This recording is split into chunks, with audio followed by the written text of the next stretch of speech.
గురుగారు, సన్యాసం తీసుకోవాలంటే ఉండవలసినటువంటి అర్హతలేంటి? పీఠాధిపతి ఎవరు కాగలరు? సన్యాసాశ్రమం తీసుకోవాలి అంటే ముందుగా వైరాగ్యం కావాలి. నాకేమీ అక్కరలేదు అన్న జ్ఞానం కావాలి.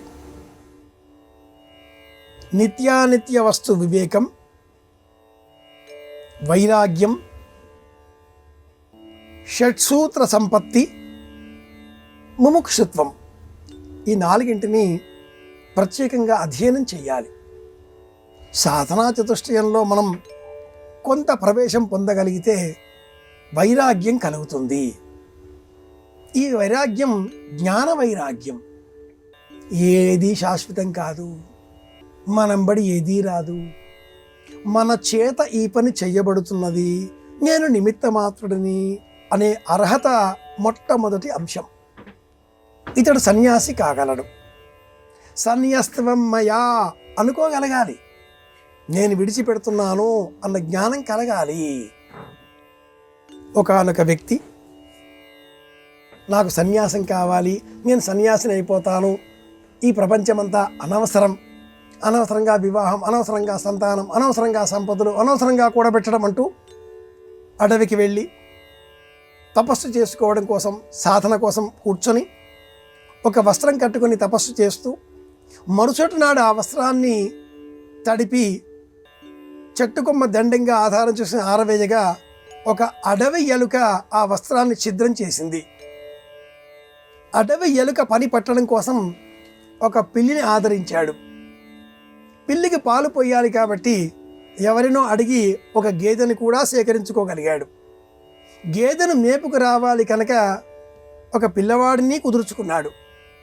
ఆ పిల్లవాడికి అన్నం వండి పెట్టాలి కనుక ఒక మహిళను కూడా గ్రామస్తులను అభ్యర్థించి సమకూర్చుకోగలిగాడు. అలా మహిళ ఊరికే ఉండకూడదు కనుక ఆమె నివసించడం కోసం ఒక గుడిసె వేశాడు.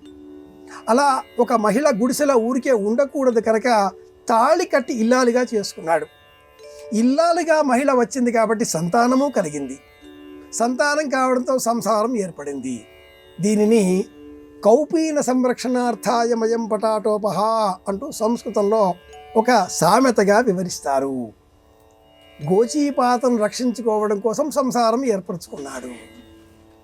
ఇది ఈ ప్రపంచం. రెండవది, ఎవరు పీఠాధిపతిగా అర్హత అన్నప్పుడు అంతా అశాశ్వతం, నాకేమీ సంబంధం లేదు అన్న వ్యక్తి మళ్ళీ సంబంధాన్ని ఏర్పరచుకొని సమాజాన్ని ఏదో ఉద్ధరించాలి అనే ప్రయత్నం చేస్తూ ధర్మాన్ని బోధించేటటువంటి జిజ్ఞాస కలవారు పీఠాధిపతి అవుతారు.